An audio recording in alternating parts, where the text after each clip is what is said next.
अब पास जाके तो ब्लैक होल को किसी ने नहीं देखा है। ब्लैक होल्स को जो पिक्चर्स ली गई हैं ब्लैक होल्स की, वो कैसी विजिबल हुई हैं, वो थ्रू टेलीस्कोप विजिबल हुई हैं या थ्रू सैटेलाइट्स जो भेजे गए हैं उनसे विजिबल हुई हैं। तो वो कैसा नजर आता है ये मैं स्क्रीन में शो कर रही हूँ कि ब्लैक होल के सराउंड एक हमें लाइट की रिंग्स नजर आती है, एक लाइटनिंग जो है वो एज अ रिंग जो है, रिंग लाइट जो है हमें नजर आती है अराउंड द ब्लैक होल। वो क्यों नजर आती है रिंग लाइट?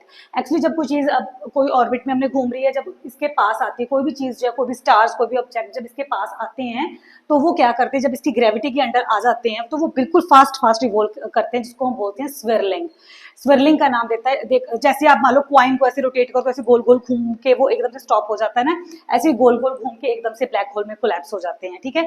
तो जब ये फास्ट स्पीड में घूमता है object under the gravity of black hole, तो क्या होता है वो हीट एंड लाइट रिलीज करते हैं, ठीक है। तो हीट एंड लाइट रिलीज करने से हमें वो एक लाइट की जो रिंग है अराउंड द ब्लैक होल वो हमें बनी हुई नजर आती है, और वो भी एलोंगेटेड रिंग नजर आती है क्योंकि स्ट्रेचिंग हो रही है, ठीक है।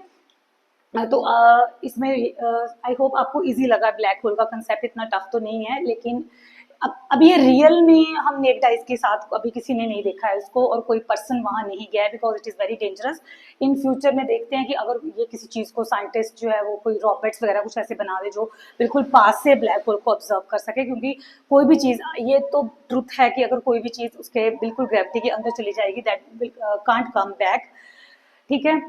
लेकिन बहुत सारे मिथ हैं किताबों में कि हाँ कोई चीज जब कोलैप्स होती है, ग्रेविटी में आ जाती है ब्लैक होल के, तो वो वापस नहीं जाती, और ये मिथ है अभी कि वो चीज फिर दूसरे यूनिवर्स में चली जाती है। आपने सुना होगा मल्टीपल यूनिवर्स थ्योरी के बारे में, तो वो चीज ब्लैक होल में आके किसी दूसरे यूनिवर्स में एंटर कर जाती है, but it is a myth, ठीक है। ये ट्रुथ है कि कोई चीज अगर ब्लैक होल में चली गई वो वापस नहीं आएगी, ठीक है, ये ट्रुथ है। तो बाकी सारी ये एक बहुत बड़ी मिस्ट्री है जो अभी तक क्लियर नहीं हुई है। So this is all about the black hole.